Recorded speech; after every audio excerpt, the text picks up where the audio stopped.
Ya, kita akan lanjutkan sesi akhir zaman. Nah, inilah akhir zaman yang sesungguhnya, yaitu zaman Roh Kudus. Ya, sebagaimana yang kita sudah lalui, ada zaman Bapa awal zaman, dan ada zaman anak pertengahan zaman, dan ada zaman Roh Kudus. Itulah akhir zaman yang sesungguhnya.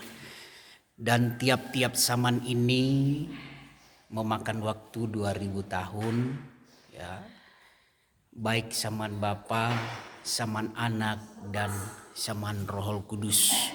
Semuanya memakan waktu atau kurun waktu berlakunya tiap-tiap zaman ini, yaitu 2000 tahun.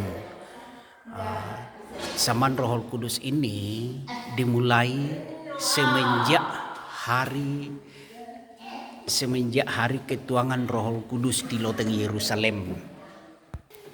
Ya, jadi zaman Roh Kudus itu dimulai tepat pada hari ketuangan Roh Kudus di loteng Yerusalem, kurang lebih pada tahun 34 Masehi. Dan nanti dia akan berakhir di akhir zaman Antikris, berakhirnya pada hari di mana Tuhan datang mengakhiri dunia ini. Tuhan datang dari langit menunggangi kuda putih, lalu dia akan menjejakkan kakinya di Bukit Zaitun. Nah, itu juga yang termasuk kategori kiamat. Ya, jadi zaman Roh Kudus ini memakan waktu 2000 tahun, ya. Dan karena zaman Roh Kudus ini terlalu banyak peristiwa yang terjadi di dalam, mengandung begitu banyak rahasia yang ada di dalamnya, maka kita akan bagi di dalam beberapa bagian. Ya, kita perhatikan gambar ini.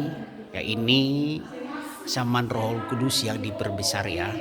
Ini rahasia-rahasia yang akan terjadi di dalam zaman Roh Kudus ini sebelum hari Tuhan datang menjemput gerejanya dan sebelum hari Tuhan datang mengakhiri dunia ini. Banyak peristiwa yang akan terjadi di dalamnya, dan itu nanti kita akan bahas sedikit demi sedikit. Dan ini merupakan perkenalan saja supaya kita dapat mengerti, ya. Jadi pelayanan Tuhan Yesus Kristus itu masih berada pada zaman Anak, kemudian dia mati mengakhiri zaman Anak itu, lalu dia kembali ke sorga, dan 10 hari kemudian turunlah Roh Kudus menjadi hari pertama zaman Roh Kudus. Nanti kita akan belajar rahasia-rahasia keselamatan yang ada di dalamnya pada pertemuan berikutnya.